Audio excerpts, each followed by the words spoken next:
Eu quero convidá-los a abrirem a palavra de Deus em Atos 8, do versículo 26 ao versículo 40. É a história da conversão do eunuco. Eu intitulo essa mensagem A Alegria da Salvação. A Alegria da Salvação. Nós temos aí uma história conhecida de Filipe e o eunuco. Nós vamos entender, com a graça de Deus, esta história e o que ela nos ensina. Diz assim a palavra do Senhor. Um anjo do Senhor falou a Filipe, dizendo: Dispõe-te e vai para o lado do sul, no caminho que desce de Jerusalém a Gaza. Este se acha deserto. Ele se levantou e foi.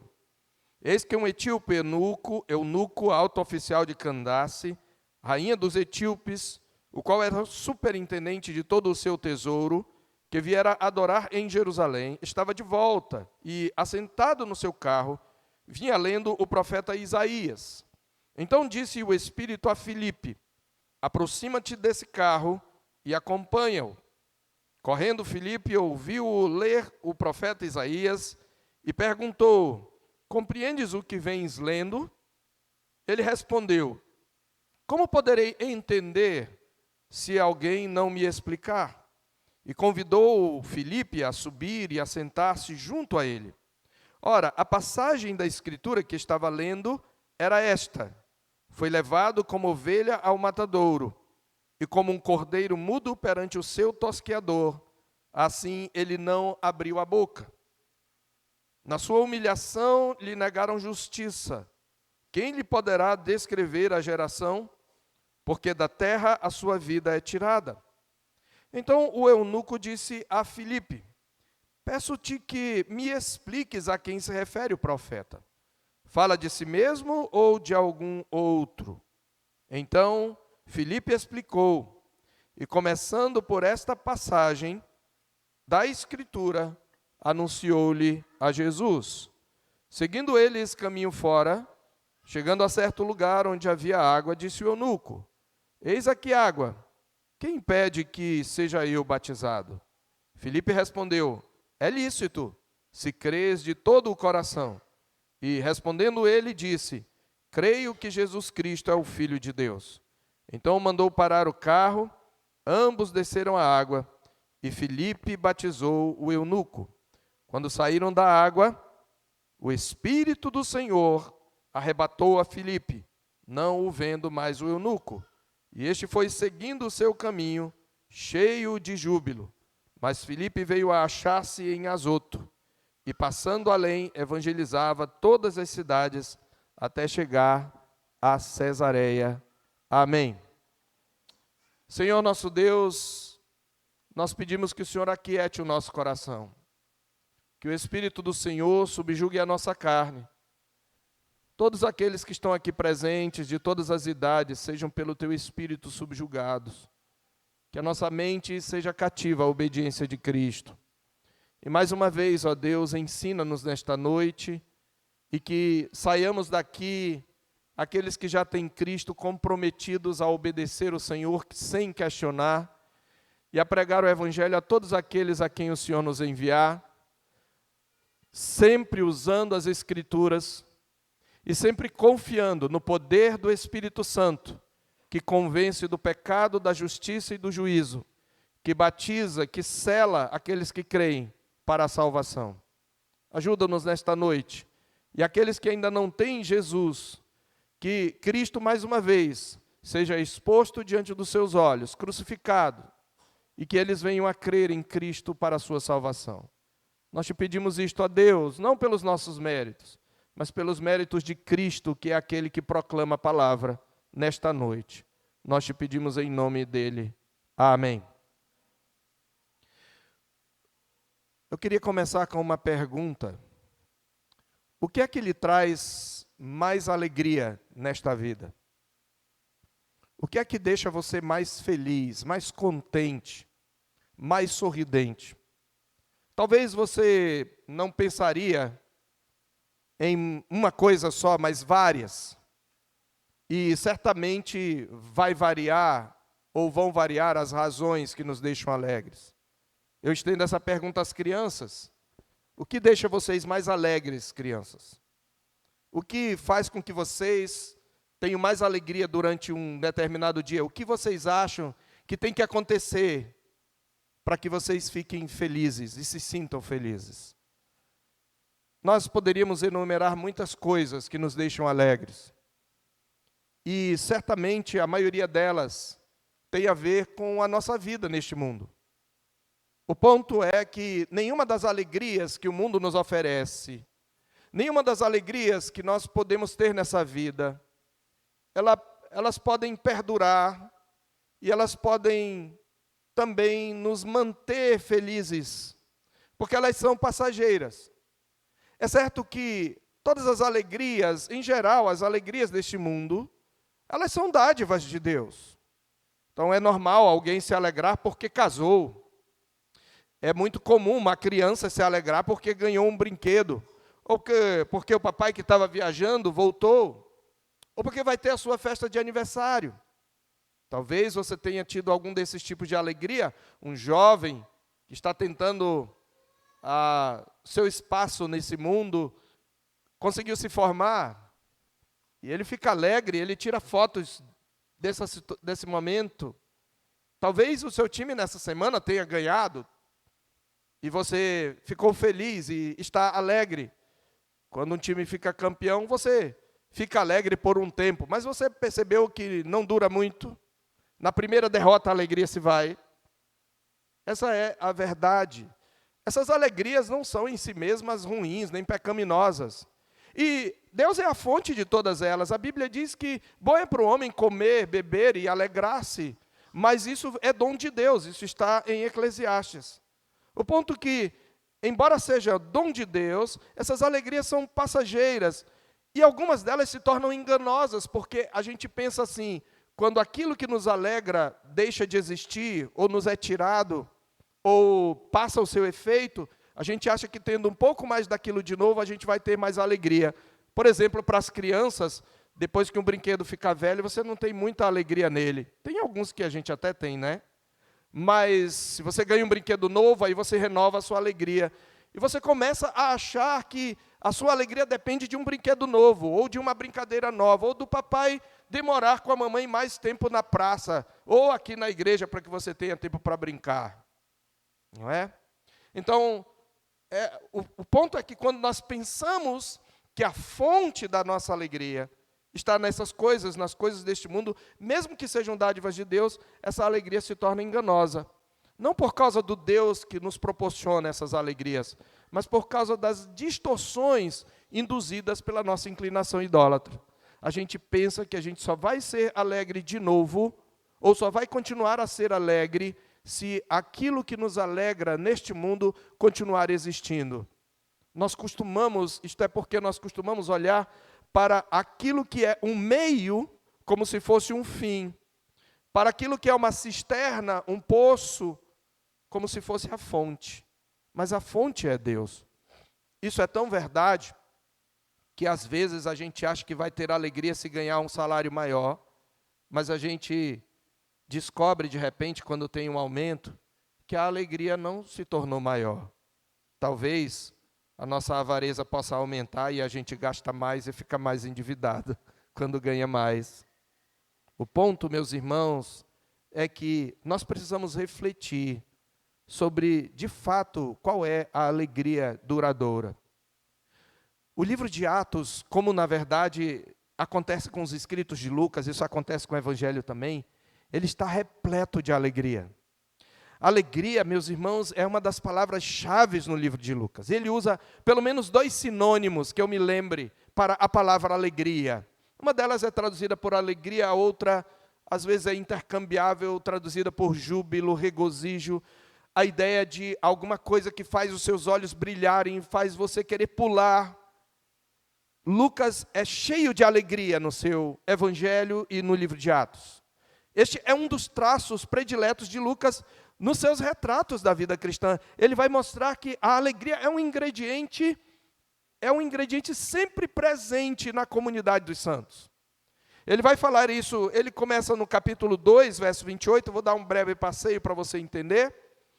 Ele diz, ele cita, Pedro está pregando o Evangelho, e ele está falando de Jesus, e ele cita o Salmo 110. Na verdade, o Salmo 16, quando Davi diz, porque por isso se alegrou o meu coração e a minha língua exultou, no verso 26, 2:26, além disso também a minha própria carne repousará em esperança. E no verso 28, fizeste-me conhecer os caminhos da vida, encher-me-ás de alegria na tua presença. Ele está citando o Salmo 16, dos versículos 8 a 11. Ele está dizendo que aquela alegria da qual Davi fala, que o Senhor o encheu o seu coração, é a alegria que Cristo veio trazer. É isso que ele vai mostrar. É de Cristo que Davi fala quando ele diz, tu me fizeste o coração cheio de alegria. No capítulo 2 ainda, no verso 46, nós vamos verificar isto como isto ilustrado, isso demonstrado, porque quase 3.000 se convertem com a pregação de Pedro após o Pentecostes. E uma das marcas deles é a alegria. Ele diz que diariamente perseveravam unânimes no templo, partiam o pão de casa em casa e tomavam as suas refeições com alegria e singeleza de coração. Essa palavra aqui traz a ideia de uma exultação. Eles vibravam, era um culto e uma comunhão vibrante. Eles quase não cabiam em si de alegria. Depois, no capítulo 5, verso 41, Lucas de novo retrata o povo de Deus, e agora é uma estranha alegria. É uma alegria, inclusive, inusitada, inesperada, porque os apóstolos tinham acabado de ser chicoteados para que não falassem em nome de Jesus. No verso 40, eles foram açoitados, as costas estavam laceradas, cheias de hematomas. Mas diz a Bíblia que eles se retiraram do sinédrio, regozijando-se.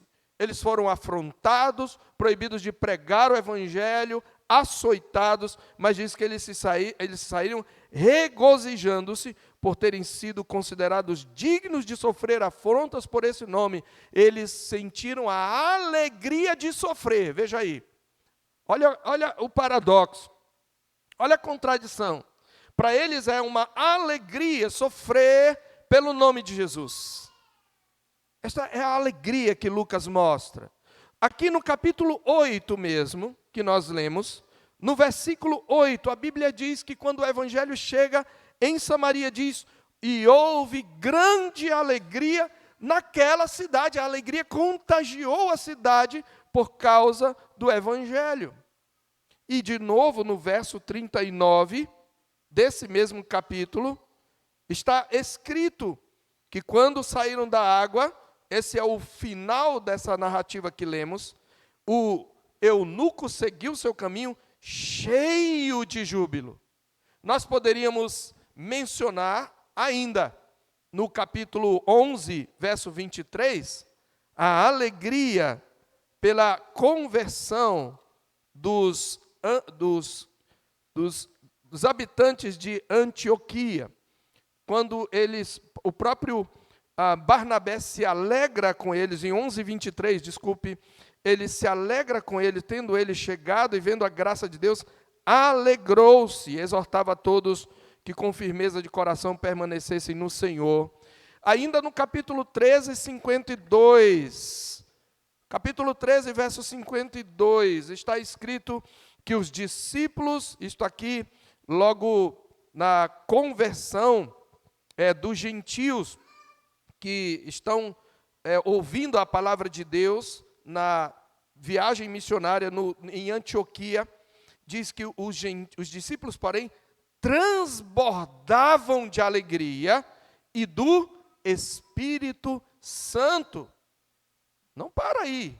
Capítulo 15, verso 3, quando eles foram até a Fenícia e Samaria, narrando a conversão dos gentios, causaram grande alegria a todos os irmãos. E por fim, capítulo 16, verso 34. Capítulo 16, verso 34. E diz, então, levando-os para sua própria casa, lhes pôs a mesa, e com todos os seus manifestava grande alegria por terem crido em Deus. Essa alegria que Lucas cita tão frequentemente, tão abundantemente, é o que a gente chama de alegria da salvação. É a alegria em Cristo, é a alegria de receber o Evangelho, de compreender o Evangelho, de conhecer a Cristo, de ter o perdão dos pecados por meio de Jesus Cristo, de ser recebido como filho de Deus, de ter transformado de inimigo em filho, de ser inserido na comunidade dos santos e de receber o selo ou o batismo do Espírito Santo. Esta é a alegria, crianças e adultos. A alegria duradoura, a alegria que não se acaba, é a alegria de ter Jesus Cristo no coração. E quanto mais nós nos relacionamos com Cristo, quanto mais nós entendemos o Evangelho, maior alegria nós experimentamos, mesmo quando sofremos. Às vezes até dependendo da causa do sofrimento, se for o Evangelho, ele também é causa de alegria. Meus irmãos, no episódio anterior, nós vimos como o Evangelho rompeu a primeira grande fronteira, chegando a Samaria. Lembremos-nos que judeus e samaritanos, eles não tinham uma boa relação. Os samaritanos eram como que judeus mestiços, misturados. E eles eram considerados quase apóstatas pelos judeus. E a natureza da barreira entre judeus e samaritanos tornou necessária uma espécie de segundo Pentecostes, com a mediação dos apóstolos, conhecido como muitos como Pentecostes samaritano, porque aqui ocorre algo semelhante ao que aconteceu em Atos 2. O Espírito desce sobre os samaritanos pela imposição da mão dos apóstolos, e isto é visível e é audível.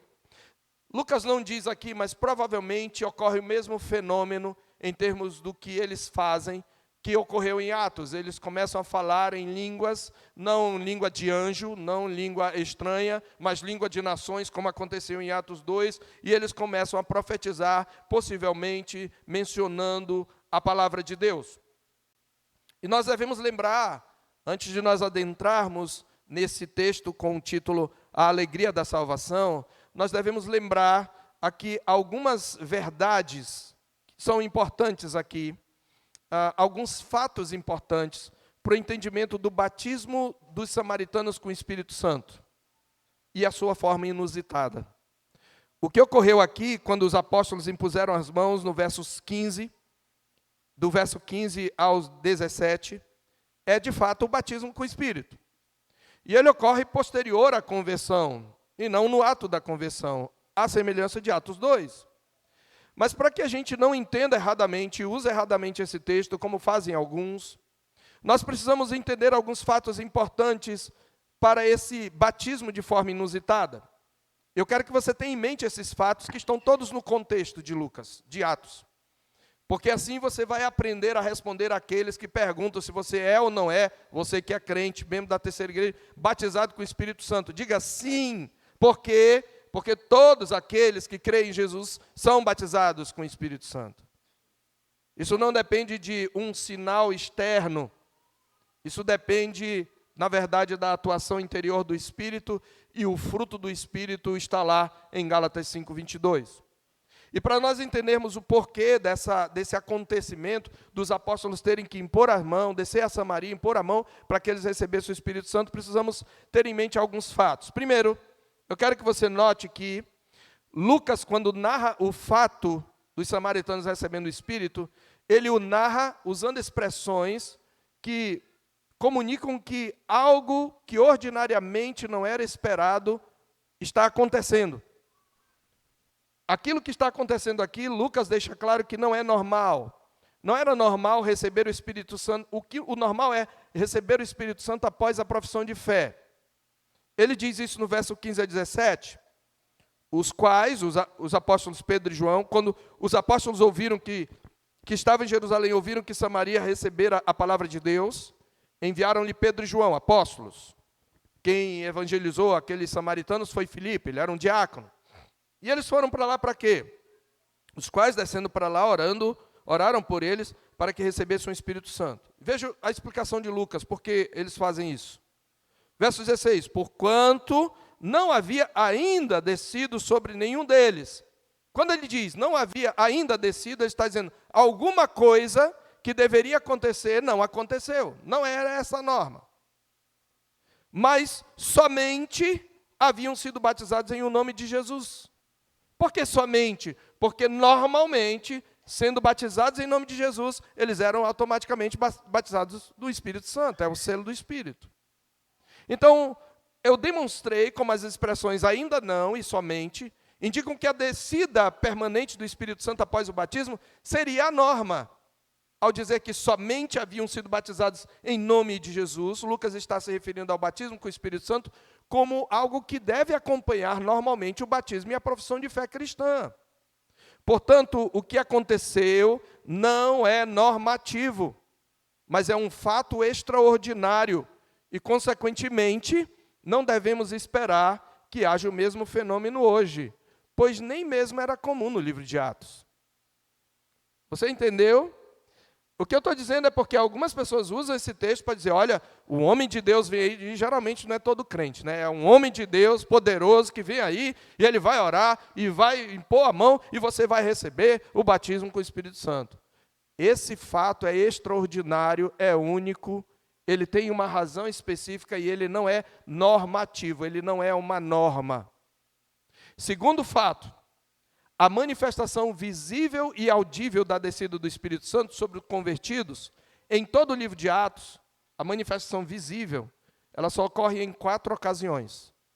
Há várias ocasiões de conversões, e se fosse a norma, em todas essas ocasiões deveria haver uma indicação que houve um batismo posterior do Espírito Santo, mas somente em 4 ocasiões. Primeira ocasião, no primeiro grupo de discípulos, no dia de Pentecostes, Atos 2, a partir do verso 1. Segunda ocasião, aqui na conversão dos samaritanos. Terceira ocasião, na conversão do primeiro grupo gentílico, em Atos 10, de 44 a 48. E lá ocorre algo diferente daqui. A única coisa igual é que eles falam em línguas e profetizam. Mas a coisa diferente é, lá não tem imposição de mãos, Pedro nem terminou de pregar o evangelho, e o Espírito Santo cai sobre eles. E aí o batismo com água vem depois do batismo com o Espírito Santo. Agora ficou confuso. Qual é a norma? Ok? Então, primeiro grupo de discípulos, capítulo 2, na conversão dos samaritanos aqui.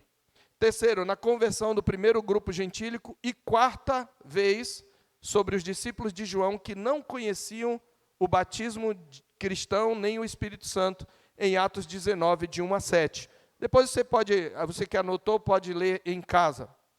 E em cada um deles há uma peculiaridade, ou seja, há algo que só existe ali. Não temos esse fenômeno, por exemplo, em Atos 2, 42 a 46, entre os 3.000 convertidos. Embora Pedro tenha prometido que eles receberiam o Espírito Santo, em Atos 2, 38, Pedro diz, arrependei-vos e cada um de vós seja batizado em nome de Jesus Cristo para a remissão dos pecados e recebereis o dom do Espírito Santo. A mesma palavra dom que é usada aqui em Samaria. No entanto, a gente não vê nem esses homens, esses quase 3.000, falando em línguas, nem profetizando. Tampouco vemos entre os que se converteram após a cura do coxo, em Atos 4:4. Há uma conversão de quase 2.000 pessoas, porque o número de discípulos sobe a quase 5.000, mas nós não vemos nenhuma manifestação visível da descida do Espírito Santo sobre eles. Por que eu estou colocando esse fato, irmão? Tente raciocinar comigo. Isso deveria nos levar a perguntar, o que aqueles 4 momentos que se repetem em certa medida têm em comum? Só podemos encontrar uma razão. Quando nós lemos cada um desses episódios em que o Espírito Santo desce como uma espécie de segundo, terceiro e quarto Pentecostes, nós vamos perceber que são momentos em que o Evangelho está rompendo barreiras étnico-culturais, humanamente intransponíveis, e avançando cada uma das etapas mencionadas por Jesus em Atos 1:8. Ele diz, vocês receberão poder ao descer sobre vós o Espírito Santo, e vocês serão minhas testemunhas, tanto em Jerusalém, então aconteceu em Jerusalém em Atos 2, como toda Judéia e Samaria, acontece outra descida, outro Pentecostes em Samaria, e até os confins da terra, acontece sobre os primeiros gentios. E por que lá em Atos? Porque os discípulos de João eram crentes, mas eles só tinham ouvido o evangelho pregado por João. Faltava alguma coisa a mais. Este é o ponto. Terceiro fato é que quando nós olhamos esses fenômenos de Pentecostes em Atos, nós veremos que eles só ocorrem sobre grupos étnicos, nunca sobre indivíduos. Por acaso podemos duvidar que Paulo era batizado com o Espírito Santo? Não podemos, mas não há nada na conversão de Paulo sobre isso. Aqui também na conversão do eunuco não há. Ele sempre vem sobre grupos. Isso mostra um erro que muitos cometem hoje, orar individualmente por pessoas para que recebam supostamente o batismo com o Espírito Santo. Consequentemente, meus irmãos, nós só podemos concluir que o que aconteceu em Samaria, como acontecerá nos demais episódios posteriores, visava a autenticar a genuinidade, o caráter genuíno da fé que os samaritanos professavam, de um modo que a igreja samaritana fosse aceita como apostólica. Daí a necessidade da participação de Pedro e João. Então, a mediação apostólica, ou seja, através da imposição de mãos, ela testemunhava que, assim como o Evangelho, o Espírito Santo, que aplica ao pecador a obra redentora de Cristo, também era para os samaritanos. Albert Moller, comentando esse episódio, ele destaca que a ênfase de Atos 8 é sobre o nome do Senhor Jesus Cristo. Versos 12 e 16. Então, os samaritanos creram em Jesus, eles foram batizados, eles fizeram sua profissão de fé, e Moller explica que a imposição de mãos pelos apóstolos foi um símbolo e manifestação da vinda do Espírito com poder. A presença dos apóstolos e o seu papel como mediadores da dádiva do Espírito mostra que a igreja de Samaria tinha apoio apostólico. Em outras palavras, era uma igreja verdadeiramente apostólica. A igreja em Jerusalém e a igreja em Samaria poderiam se considerar um só povo, algo que era inusitado entre judeus e samaritanos. Por isso, a autoridade apostólica precisava chancelar isso. E ao discutir sobre se o texto pode ser usado como base para a igreja impor as mãos sobre novos convertidos hoje para que recebam o Espírito Santo, da mesma forma, o autor responde dizendo que nós precisamos entender que os apóstolos não estavam definindo uma prática normativa para todas as igrejas de todas as eras e lugares. Antes, a manifestação visível do Espírito caracteriza a magnitude desse momento na história da salvação, a inclusão dos samaritanos na comunidade da aliança, a fé dos apóstolos e daqueles que estavam com eles lá em Pentecostes, no capítulo 2, no aposento do andar superior, ela foi autenticada pela manifestação visível do Espírito, quando ela veio inicialmente ao povo de Cristo em Atos 2. E aqui, de um modo semelhante, a presença dos apóstolos, com a presença dos apóstolos, a manifestação visível do Espírito autentica a fé dos samaritanos e a transposição da barreira entre judeus e samaritanos. Os apóstolos veem o fenômeno e eles dizem, eles estão recebendo o mesmo Espírito que nós recebemos lá, é o mesmo povo, não precisamos ficar separados. A vinda do Espírito significa que agora eles são uma só igreja, uma comunidade da aliança. E Moller conclui dizendo o seguinte, lembre-se de Atos 1:8, recebereis poder, sereis minhas testemunhas, Jerusalém, etc. E ele conclui, considerando-se que não vivemos em um momento histórico redentor tão relevante, nem em uma localização geográfico redentora como a desse relato, não devemos esperar a mesma experiência, nem nos preocupar se não a houvermos vivenciado ou testemunhado. Podemos ter certeza de que, se conhecemos Jesus como Senhor, desfrutamos da plena presença do seu Espírito dentro de nós. Aleluia! Esse é o fato. E nós precisamos ter isto em mente. Então, o episódio termina com uma descrição, veja o verso 25, que ressalta o pleno alcance da segunda etapa geográfica contida na promessa de Jesus, Judeia e Samaria. Veja o verso 25. Eles, porém, havendo testificado e falado a palavra do Senhor, voltaram para Jerusalém e evangelizavam muitas aldeias dos samaritanos. Agora, os próprios apóstolos vão evangelizar os samaritanos. Eles precisavam ver a evidência para entender a ordem de Jesus. Chegamos então ao nosso episódio. E eu precisei desse longo parênteses, porque esse é um ponto muito problemático e que às vezes a gente tem dificuldade de responder àqueles que pensam diferente. Sobretudo ao segmento pentecostal e neopentecostal. Então essa mensagem que está gravada, depois ouça de novo, estude de novo e você vai saber responder àqueles que te perguntam. Agora o que nós temos aqui e que é normativo, onde o evangelho chega, o Espírito Santo é derramado. E onde o Espírito Santo é derramado, as pessoas experimentam a alegria da salvação. Não é à toa que a palavra de Deus diz que o fruto do Espírito é amor, alegria, entre outras qualidades. Alegria é uma manifestação do Espírito Santo. É um fruto do Espírito Santo. Independente de que língua você fala, a alegria é uma das marcas de uma igreja, de um crente cheio do Espírito Santo. Mas não é a alegria por causa das bênçãos temporais que Deus nos dá. É a alegria de ter Cristo na sua vida. É a alegria da salvação, é a alegria da comunhão com Deus. A alegria da vida eterna. E aí nós então encontramos uma narrativa onde mais uma vez, não pela primeira vez, Lucas vai retratar a alegria da salvação. Até agora ele retratou isso em grupos, mas ele vai mostrar que a alegria também é experimentada por indivíduos. E eu quero considerar essa narrativa em várias cenas, e eu quero propor nessa noite não uma aplicação ao final, mas uma aplicação em cada cena. Esse é um texto cheio de lições para nós. Como que começa esse episódio que termina com alguém experimentando a alegria da salvação? Ele começa, meus irmãos, com uma ordem inusitada. Essa é a primeira cena que nós temos. Uma ordem inusitada. Uma ordem inusitada é uma ordem que não se espera. Um anjo do Senhor, diz o verso 26, falou a Filipe, dizendo: dispõe-te e vai para o lado do sul, no caminho que desce de Jerusalém a Gaza. Este se acha deserto.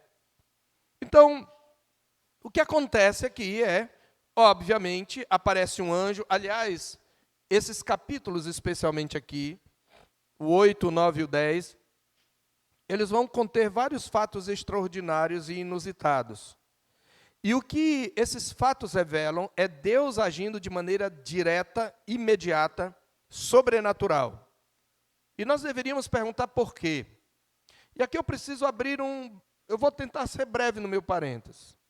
Nós precisamos, quando nós lemos a Escritura, nós precisamos enxergar que não é em todo lugar que você vai ver grandes sinais e prodígios.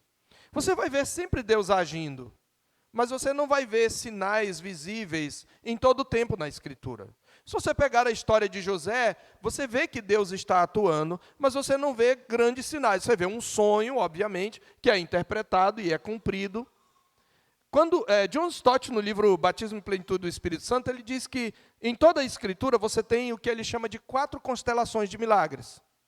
Você vai ver 4 momentos na história da redenção em que há uma grande concentração de milagres como em nenhuma outra época. A primeira delas é que época? A época de Moisés. Inclusive a Bíblia diz que nunca mais, em todo o Antigo Testamento, se levantou um profeta como Moisés que fizesse os mesmos tipos de sinais. Ok? O segundo momento é a época de Elias e Eliseu. Você vai ver grande concentração de milagres entre Elias e Eliseu, passando um pouco por Samuel. A terceira e a quarta são no Novo Testamento.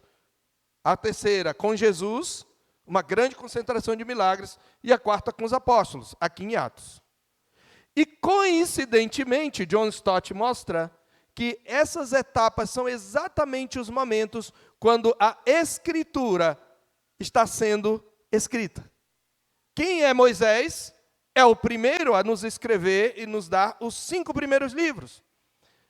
Moisés, Elias e Eliseu, embora não fossem profetas e escritores, eles fazem parte do momento em que o movimento profético se inicia, e é aí que começa a se escrever os livros históricos. A mesma coisa com Jesus, os evangelhos são escritos nesse momento, e em Atos, as epístolas são escritas nesse momento. Esses milagres, portanto, eles autenticam a Escritura, é por isso que, tendo a Escritura, não precisamos mais que haja pessoas fazendo esses milagres. E eu não estou dizendo que hoje Deus não faça milagres, eu estou dizendo que ninguém tem o dom que os apóstolos tinham, que Moisés tinha hoje. Quem diz que tem é mentiroso, pode ter certeza, porque esses são credenciais do ministério e da autoridade apostólica. Então, tendo fechado agora o parênteses, eu quero mostrar que, nesse momento, porque a Escritura está sendo forjada ainda, e aqui, principalmente, porque o Evangelho está cruzando barreiras, há uma atuação especial e sobrenatural de Deus. Primeiro, um anjo fala para Filipe. Os anjos são mensageiros, a palavra anjo significa mensageiro, e eles não apareciam com asinha, não imagine alguém de branco. Às vezes anjos aparecem de branco, mas nem sempre, e nem aparece com asa. Ah, mas a Bíblia fala de serafins que voavam, serafins não eram anjos, isso é papo para outra história. Tá?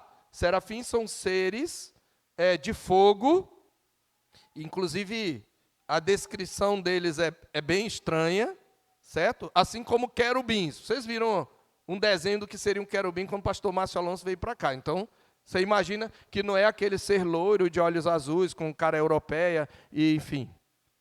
Os anjos normalmente apareciam em forma humana. Eles eram anjos, não tinham corpo, mas eles é como se materializavam, eles manifestavam imagem humana. O anjo apareceu e disse a Filipe: dispõe-te, vai para o lado do sul, no caminho que desce de Jerusalém a Gaza, este se acha deserto. Essa é uma ordem inusitada mesmo dada por um anjo. Por quê? Imagine um pouquinho aqui comigo. Onde é que Filipe estava? Ele estava ou em Samaria, evangelizando, vendo a igreja crescer, ou ele tinha voltado com os apóstolos para Jerusalém e evangelizava as cidades dos samaritanos. Porque o plural do capítulo 8, verso 25, voltaram para Jerusalém e evangelizavam muitas aldeias dos samaritanos, ele não especifica o sujeito, se for só Pedro e João, ou se Filipe foi junto. De qualquer modo, Filipe estava no lugar que tinha muita gente para ouvir o evangelho. Onde você preferia estar? Numa cidade que você quer evangelizar para muita gente que pode ouvir o evangelho, ou pregar o evangelho só para uma pessoa, ou mesmo ir para um lugar deserto, que você nem sabe o que vai dar. O anjo dá uma ordem muito semelhante à que Deus dá a Abraão.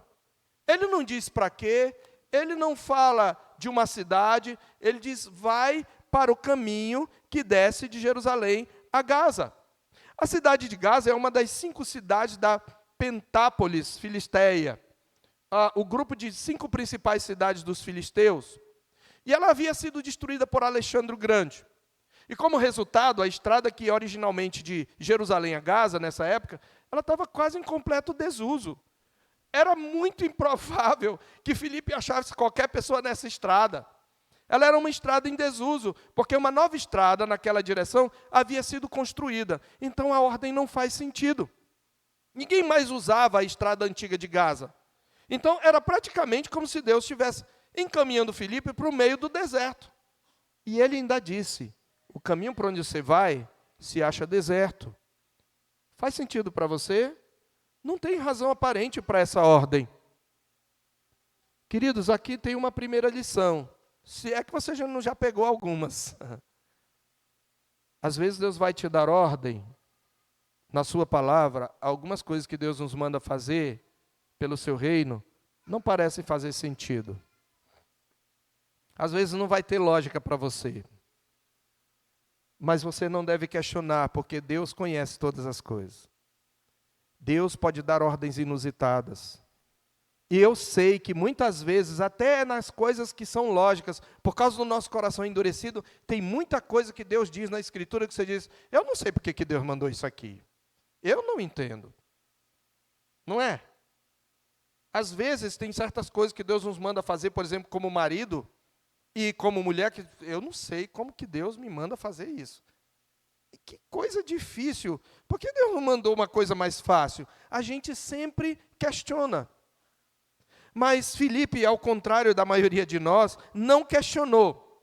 É interessante que no capítulo 9, o Senhor vai falar com Ananias para que ele fosse até Paulo e o batizasse, e Ananias vai questionar. Mas Senhor, peraí, eu quero entender. Mas Filipe não. Filipe é um exemplo de um crente obediente.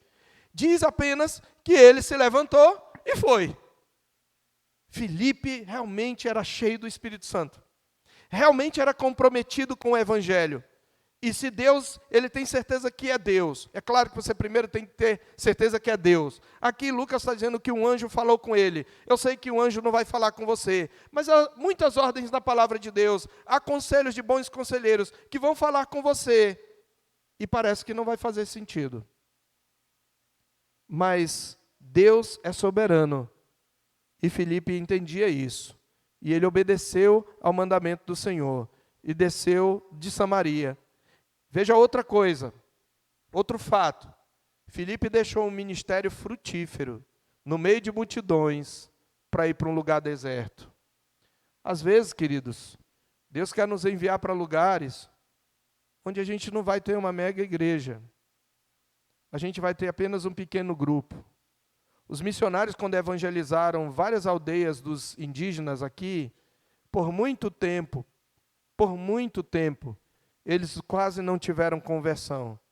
Eles tiveram muita gente que depois de supostamente se converter a Deus, voltou à pagelança.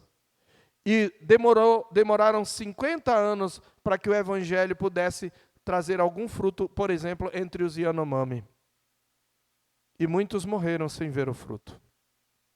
Deus não quer que nós nos preocupemos com números. É interessante isso, porque Lucas mostra o crescimento vertiginoso da igreja. E, de repente, ele diz que Deus ordenou que Filipe fosse para um lugar deserto. Um homem que tinha um ministério frutífero. Deus pode dar ordens assim. E nós precisamos ter esta noção de que nós precisamos obedecer a Deus, mesmo quando não faz sentido. E aí o que acontece é que ele se levanta e vai. E não por acaso, o verso 27, na segunda cena, aparece um outro personagem. Eis que um etíope, Lucas o descreve muito detalhadamente. Primeiro ele diz que é um etíope, que ele é eunuco, alto oficial de Candace, rainha dos etíopes, e que era superintendente de todo o seu tesouro, que viera adorar em Jerusalém. Vamos pensar um pouquinho. Opa, pelo menos ele achou um. Provavelmente esse homem não estava só. Ele é um homem rico, ele é uma espécie de ministro da economia da rainha da Etiópia, portanto ele devia estar com uma comitiva. Mas o foco é ele. Quem é esse homem? A gente precisa entender. Primeiro ele diz que ele é um eunuco. Eunuco, grosso modo, é alguém que foi castrado, é um homem que foi castrado, foi emasculado. Normalmente os reis, quando pegavam prisioneiros, quando na guerra eles conquistavam um país, eles pegavam um prisioneiro, eles levavam prisioneiros para a casa do rei, para o palácio do rei, para trabalhar muito próximo das mulheres do rei, alguns até para guardar harém. Então o rei, para que as suas mulheres de repente não se deitassem com esses homens, eles castravam os homens. E também para tirar um pouquinho da agressividade deles. Então eles eram castrados. Alguns deles chegavam a ser grandes ministros do rei, porque eles ganhavam confiança. Isso era tão comum que eunuco passou a ser um nome não apenas que significava alguém castrado, mas eunuco, depois de um tempo, passou a significar alguém que tem um alto cargo na corte. Então, alguns que eram chamados eunucos não eram necessariamente castrados. Alguns estudiosos, eles perguntam e discutem se esse eunuco era castrado, porque diz que ele foi adorar em Jerusalém, parece que ele era um prosélito. Prosélito eram os discípulos do judaísmo que, inclusive, se circuncidavam, e se tornavam judeus religiosamente, e não tinha como ele se circuncidar se ele fosse castrado. E se ele entrou no templo não podia entrar alguém com esse tipo de defeito. Mas há outros que dizem que ele provavelmente adorou no pátio dos gentios, e ninguém fazia nenhum tipo de exame. Então a gente fica na dúvida. E se a gente fica na dúvida, como é que a gente resolve isso, pastor? Não precisa resolver. Porque Lucas está dizendo que é eunuco, provavelmente Filipe sabe que ele é um eunuco, e Filipe não sabe se ele é um eunuco fisicamente ou é apenas porque ele é um grande oficial. Isso já é uma barreira. A questão é que esse homem, ele, além de eunuco, diz que ele era alto oficial de Candace, rainha dos etíopes. Candace não é o nome dela. Candace é um título, como faraó. Assim como no Egito havia o título de faraó, em Roma havia o título de César, na Etiópia havia o título de Candace para as rainhas. Havia reis, mas os reis eles eram considerados divinos na Etiópia, eles não lidavam com os problemas terrenos, eles ficavam meio que de enfeite, como uma coisa mística. Então, normalmente, as rainhas, ou a mãe, ou a esposa, as rainhas é que reinavam na Etiópia. Precisamos também saber que, quando ele fala da rainha dos etíopes, você precisa entender que onde ficava a Etiópia não é a mesma Etiópia hoje. A Etiópia antiga, ela ficava ali ao sul, ao sudeste do Egito, e mais ou menos, se eu não me engano, ao norte do que seria hoje o Sudão. Então, esse lugar, Etiópia, nessa região, ele era considerado pelo mundo greco-romano a última fronteira do mundo chamado civilizado. Eles até entendiam que para lá tinha mais gente, mas eles entendiam que eram selvagens. Então, a última fronteira do mundo civilizado era assim. E nos seus escritos, Homero, escritor grego, ele se refere à Etiópia com a seguinte expressão, ele chama a Etiópia de confins da terra. Lembra alguma coisa para você? Confins da terra. Olha a sabedoria de Deus. Quando Lucas escreve, o leitor que tem aquela geografia, ele já está entendendo. Deus está dizendo, o evangelho vai chegar aos confins da terra. E não é através de uma grande igreja. É um homem solitário, um eunuco, etíope, um negão, na verdade, para a gente entender, era um negão, tá? Esse negócio de dizer, o cristianismo como é que se diz? É europeu, branco, machista, taxista e não sei o quê. Isso é balela, isso é uma mentira descarada. Porque aqui você tem o etíope, lá no capítulo 13, vai ter um homem chamado de Níger, que é uma variação de negro, é um negro lá no meio. E depois você vai ter um dos maiores teólogos da patrística, Agostinho, um negão. Tertuliano, outro negão. Está cheio de negão na igreja de Deus, desde o início. Entendeu? Glória a Deus. Esse negócio de dizer cristianismo é branco, é mentira diabólica, descarada, sem vergonha, me permita uma palavra. Estude a história e você vai ver que não é nada disso. Naquela época não tinha esse negócio de cor. A discriminação era por outra razão, outras razões, outras. Não a cor. Tinha discriminação, acho que muito maior, mas era por outras razões.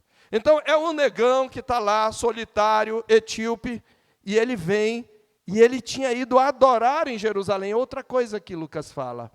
E o que isto significa? Veja, Filipe tem que obedecer incondicionalmente. E o que ele encontra? Um estrangeiro no deserto. E quem é esse estrangeiro? Um homem rico, político. Opa, espera aí, pastor. Né? Tem crente aqui que vai até querer fazer o sinal da cruz, né? Político, não, político não, é político. Alto oficial de Candace, é o ministro da economia de Candace, rainha dos etíopes. E ele está voltando de Jerusalém, ele foi adorar, isso significa que ele é um discípulo do judaísmo. Talvez um prosélito, se ele não fosse eunuco fisicamente. Talvez um semi-prosélito, por ser eunuco fisicamente. Mas ele era um simpatizante do judaísmo, e ele vinha, e ele estava voltando, ele foi adorar, e ele estava de volta, e assentado no seu carro, ele não estava a pé, tinha uma comitiva, um carro provavelmente de boi, uma carruagem, ele vinha lendo o quê? O profeta Isaías. Opa, aí aqui entra um ingrediente importante. Ele vinha lendo a Escritura. Irmãos, é importante que a gente saiba que a Escritura na época não era uma coisa comum, não. Não estamos na era da imprensa, a gente não tem o que a gente tem aqui, cópias com várias versões. Não tem isso.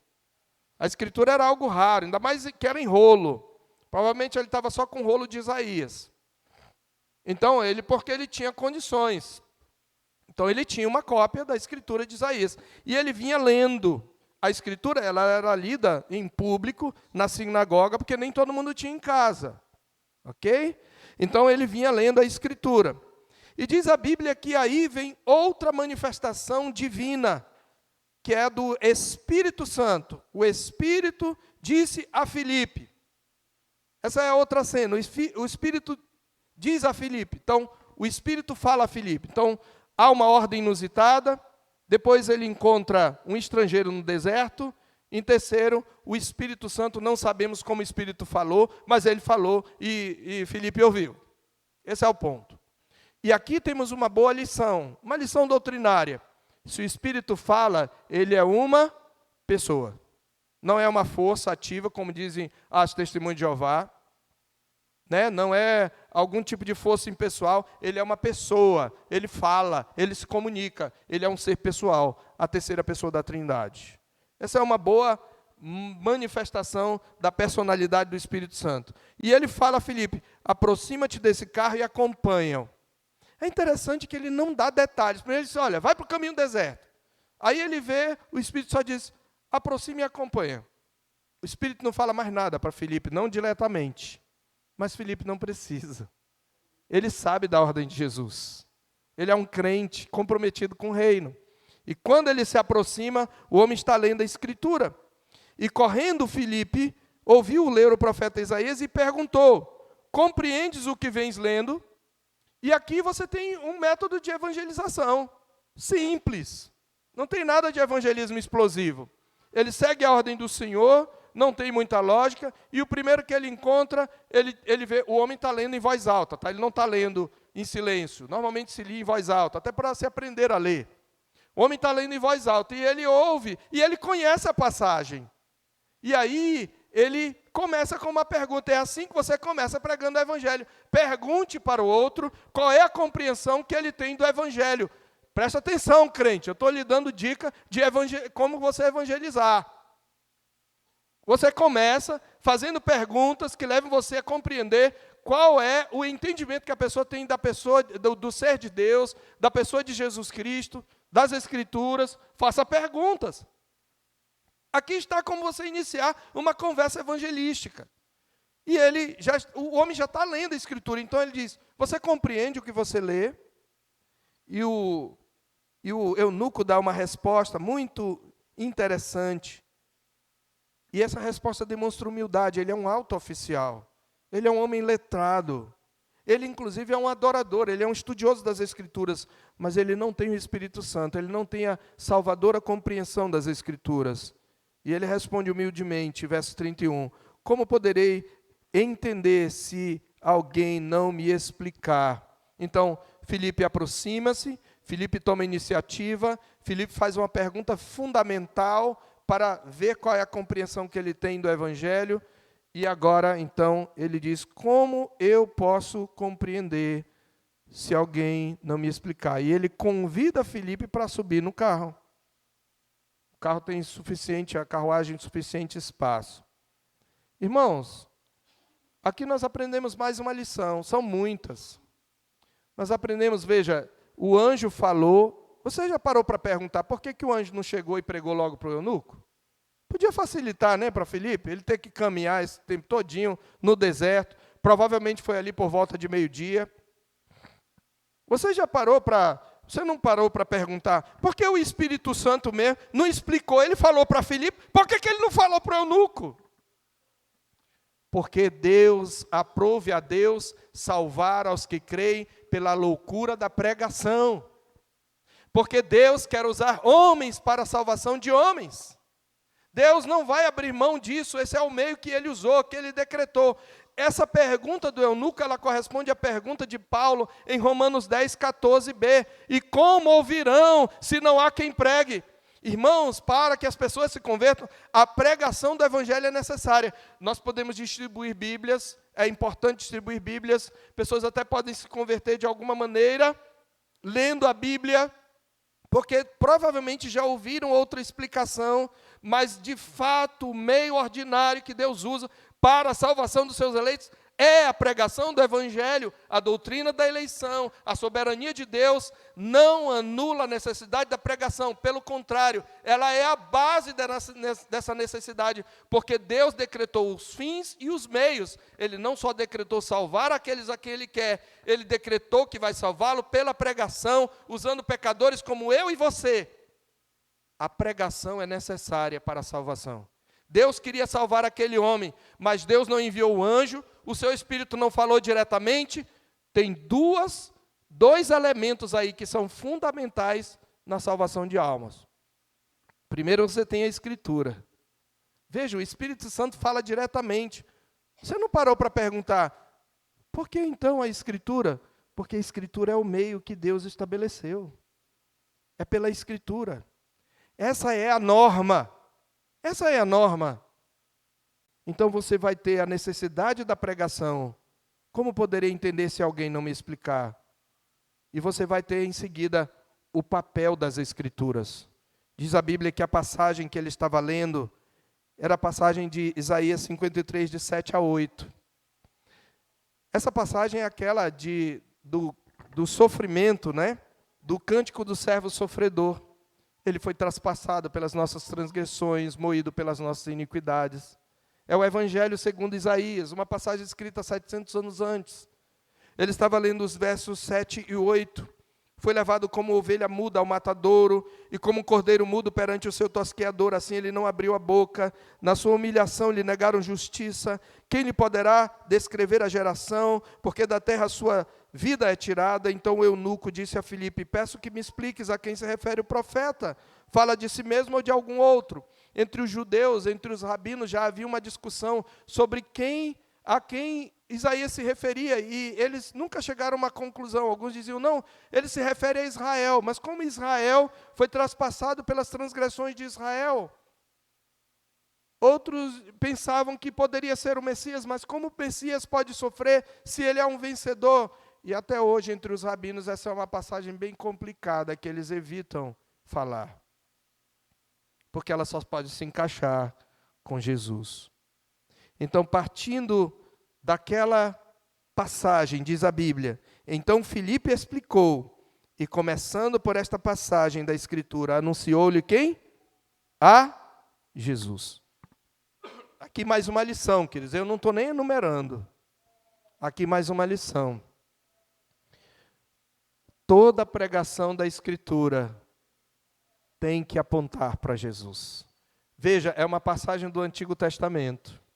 Se você expõe uma passagem do Antigo Testamento e você tira lições morais e usa os exemplos dos personagens bíblicos para falar como Deus pode melhorar a nossa vida, mas você não anuncia Jesus, você não expôs as Escrituras.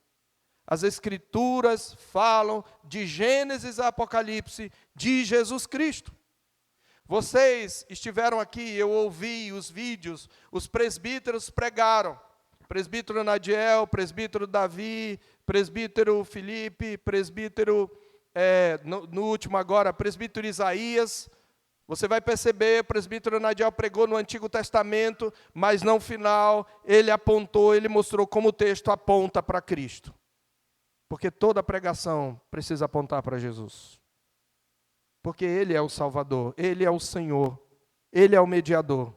Filipe, começando dessa passagem, provavelmente falando de outras passagens da Escritura, ele anunciou a Jesus. As Escrituras, mesmo do Antigo Testamento, é por isso, teve gente que já questionou, por que o pastor de vocês prega no Antigo Testamento? Porque a Bíblia é toda ela a palavra de Deus, e ela fala de Jesus. Eu prego no Antigo Testamento e eu falo de Jesus. O próprio Jesus, em Lucas 24, mostrou para os apóstolos como as Escrituras falavam a respeito dele. A pregação precisa ser cristocêntrica. Então, por último, vamos chegando ao fim dessa narrativa. Ele segue em caminho fora, e chegando a um lugar onde havia água, disse o eunuco, eis aqui água, que impede que seja eu batizado. O que é que nós vemos aqui? Eu chamo essa cena de o apelo do ouvinte. Você nunca vê na Escritura o pregador fazendo apelo para o ouvinte, mas você vê o ouvinte fazendo apelo para o pregador. É por isso que nós não fazemos apelo aqui. Não precisa. Quando o Espírito Santo toca o coração, é o ouvinte que faz o apelo. Vai lá em Atos 2, a partir do verso 37, quando Pedro está pregando o Evangelho, eles apelam e dizem, que faremos, irmãos? Aí Pedro diz, vocês têm que se arrepender e serem batizados em nome de Jesus. Quando você vê o carcereiro na sua conversão lá, com o apóstolo Paulo, por ali, por Atos 16, diz que o carcereiro diz, o que devo fazer para ser salvo? Crê no Senhor Jesus e será salvo tu, é a tua casa. E aqui, de novo, esse homem, ele entendeu o Evangelho. Com certeza, Filipe falou do batismo para remissão de pecados e do crer em Jesus, do arrepender-se. Com certeza, Filipe falou isso. E aí o homem estava com desejo de entregar sua vida a Jesus. E eu já expliquei que naquela época o batismo ocorria no ato, né, da conversão. Ainda não haviam entrado as heresias no cristianismo, os falsos cristianismos, mas ele olha a água e é ele quem diz. É por isso que a gente não tem que adular ninguém para se batizar, a gente precisa mostrar que é importante o batismo. É importante fazer profissão de fé. Se você diz que é crente, você não é batizado, você está pecando contra o Senhor. Você precisa se batizar em nome de Jesus, em nome do Pai, do Filho e do Espírito Santo. E Filipe, e esse homem, ele sente que ele precisa ser batizado. Ele diz, aqui tem água, o que é que me impede de ser batizado? E Filipe, então, diz, é lícito, se você crer de todo o coração. E ele responde, e a resposta dele é a mais primitiva confissão de fé da igreja. Creio que Jesus é o Filho de Deus. Ainda não temos as heresias cristãs. Então, essa era a confissão. Aliás, um dos símbolos do cristianismo era a palavra peixe. E a palavra peixe, no grego, tem as iniciais das seguintes palavras: Jesus Cristo, Filho de Deus, Salvador. Essa era a confissão de fé básica da igreja. E é isso mais ou menos que o eunuco fala. Essa passagem está em colchete, não consta dos manuscritos mais antigos, é essa a indicação do colchete. Ela está nos manuscritos mais recentes, mas ela consta num grande número de manuscritos. E aí tem uma discussão se o que vale são os mais antigos ou aqueles que têm maior número de testemunhas. Eu creio que essa é uma passagem original. E, de fato, o eunuco está confessando Jesus publicamente. Eu creio que Jesus Cristo é o Filho de Deus. Eu creio que Ele é o Salvador. Filipe manda parar o carro, e aí você tem, então, a condição para o batismo, crer do coração. E eles descem a água, depois eles saem da água. Tem pessoas que usam isso aqui para dizer que o batismo é por imersão, só que está dizendo que os dois desceram a água. Se isso significa imersão, então o batizador tem que imergir também. Isso é um papo para a gente discutir isso quando a gente falar sobre batismo na classe catecúmenos. Mas a ideia é só que o lugar que tinha água é um lugar baixo, eles descem até onde tem água. Possivelmente, Filipe o batizou por afusão. Ele entra uma certa parte na água e ele derrama água sobre a cabeça. Até porque aquele não era um lugar como nossa região norte aqui. Eram riachos, eram pequenos lagos, às vezes oásis, enfim. O ponto é que esse homem é batizado.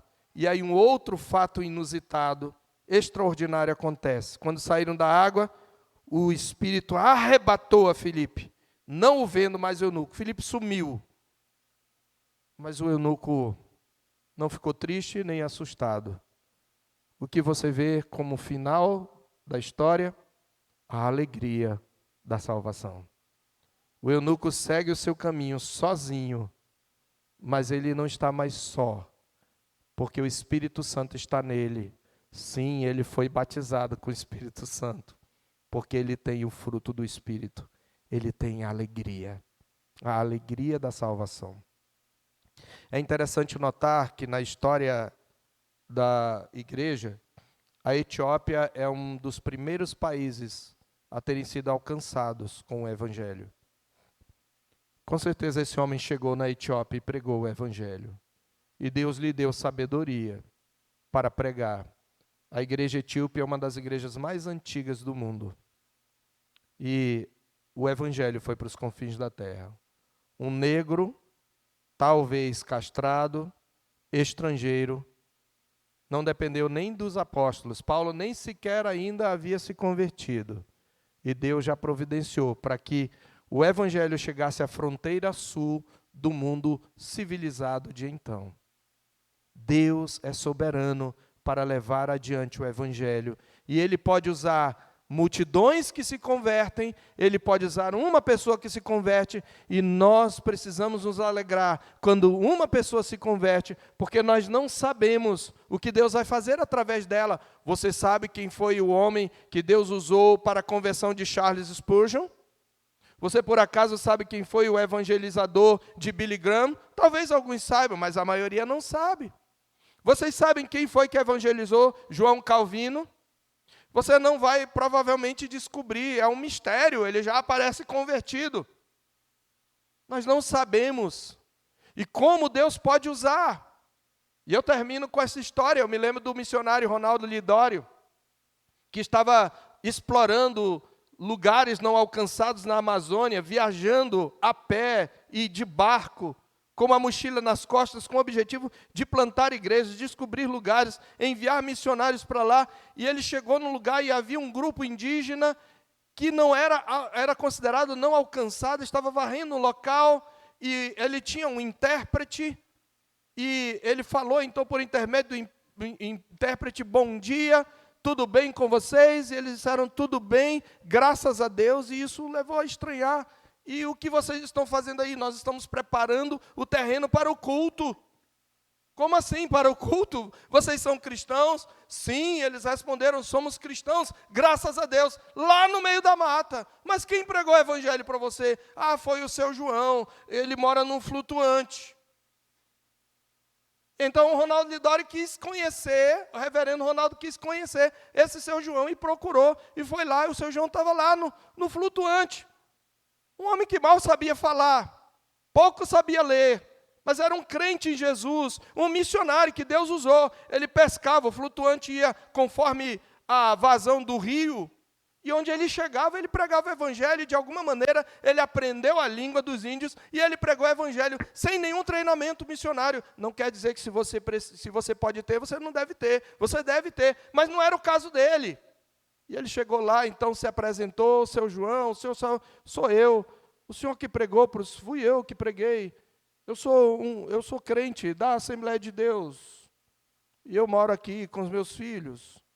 E ele disse: olha, é muito prazer, eu sou missionário.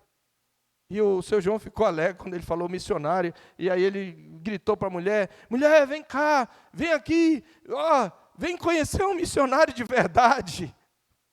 E o Ronaldo Lidório disse que queria cair no chão e enfiar-se num buraco. Como assim, missionário de verdade? Ele pregou o evangelho. É Deus quem faz a obra caminhar. O que Ele quer que nós preguemos. E a gente não tem que escolher. Filipe pregou para um homem solitário, um estrangeiro. Ele está lendo a Bíblia, inclusive, provavelmente na tradução da Septuaginta, que era a tradução grega. Aliás, é isso mesmo, pela tradução no grego é isso. É a tradução Septuaginta numa versão. Se Deus te ordena pregar, não escolha a quem você vai pregar. A todo aquele que Deus enviar, pregue o evangelho. Use as escrituras, e a partir das escrituras, não fica falando genericamente sobre Deus, sobre a questão da resolução dos problemas. Não, genericamente não. Fale de Jesus, da obra de Jesus. E você vai ver Deus usar você. E talvez você só ganhe uma pessoa, mas pode ser que essa pessoa seja um instrumento para que o evangelho vá. Por último, queridos, antes de orar, eu tenho tido a alegria, nós temos tido a alegria de participar do sustento de uma jovem de 30 anos que está no meio de um povo não engajado, aprendendo a língua árabe para pregar o evangelho. Como nós chegamos a essa moça? Alguns já sabem. Depois de mais de 20 anos, ela me passou uma mensagem dizendo: eu sou a Tainara, lá, filha da Silvana. Eu queria conversar com o senhor. E ela me contou a sua história, e a sua história contou dizendo: eu me converti com uma pregação sua em Caracaraí, aos 11 anos de idade. Eu nunca soube. Ela está lá agora. Deus fez a obra. Eu olhava para aquela menina e disse: isso não tem futuro. Essa menina não tem futuro. Não tem. Eu não vou entrar nos detalhes da história, mas era o tipo da pessoa que você não espera nada. E ela está lá. Deus é poderoso, é Ele que converte, é Ele que faz avançar. Pregue o Evangelho, pregue segundo as Escrituras, obedeça sem questionar e confie no poder de Deus. E se você não conhece esse Jesus, você precisa conhecê-lo. Você precisa crer nele e confessá-lo como Senhor e Salvador da sua vida. Como termina a história? A obra de evangelização segue. Filipe vem se achar em Azoto, antiga Asdod, e passando além evangelizava todas as cidades até chegar a Cesareia. Ele fez uma volta. Ele desceu de Jerusalém, eu estou diferente para vocês. Ele desceu de Jerusalém a Gaza. Ou melhor assim, de Jerusalém a Gaza. Depois ele sobe e vai evangelizando até Azoto, até Cesareia. Toda a Palestina está sendo encharcada do Evangelho de Jesus. Que o Senhor Deus, nessa noite, queridos, nos motive a pregarmos o Evangelho. Mas para isso, você precisa obedecer sem questionar, incondicionalmente. Você precisa tomar a iniciativa, mesmo para aqueles que talvez não tenham esperança de que se convertam. Você precisa entender a necessidade da pregação, a importância e o papel das Escrituras, a importância de levar a pessoa a Cristo. E você precisa entender que tudo isso vai levar a experimentar, tanto você como aquele que se converte, a alegria da salvação. Vamos orar? Ó Deus, em nome de Jesus, nós te agradecemos pela tua palavra, que é viva e eficaz. E te louvamos, ó Deus, por vermos o poder sobrenatural e irresistível do Senhor, agindo, Cristo com seu Espírito agindo, para fazer o Evangelho chegar até os confins da terra. Louvamos o teu nome, porque tu usaste, ao longo da história, tantos homens e mulheres anônimos, Senhor. Quantos deles hoje estão pregando o Evangelho que nem conhecemos? Pessoas que não esperávamos que fossem usadas pelo Senhor, que outrora eram até inimigas do Evangelho. Ó Deus, que isso nos encoraje a pregar a palavra de Deus. Que isso nos encoraje a anunciar Jesus a partir de uma fiel exposição das Escrituras. Que possamos crer que é o Teu Espírito quem converte. E aqueles que estão aqui, Senhor, que ainda não assumiram um compromisso com Cristo, que eles possam entender que eles não vão experimentar a alegria da salvação se eles não entregarem sua vida a Cristo, que eles confessem Cristo como Senhor, para que eles experimentem essa alegria que nunca vai acabar. Ajuda-nos a entender estas coisas, e aqueles que caminham com Cristo e vivem uma vida triste, deprimida, talvez por terem se afastado de Cristo, que eles possam reencontrar a alegria na comunhão com Cristo. A alegria de te louvar, a alegria da salvação, a alegria da comunhão, Senhor. Ajuda-os neste sentido, através dessa mensagem. Nós te pedimos em nome de Jesus. Amém.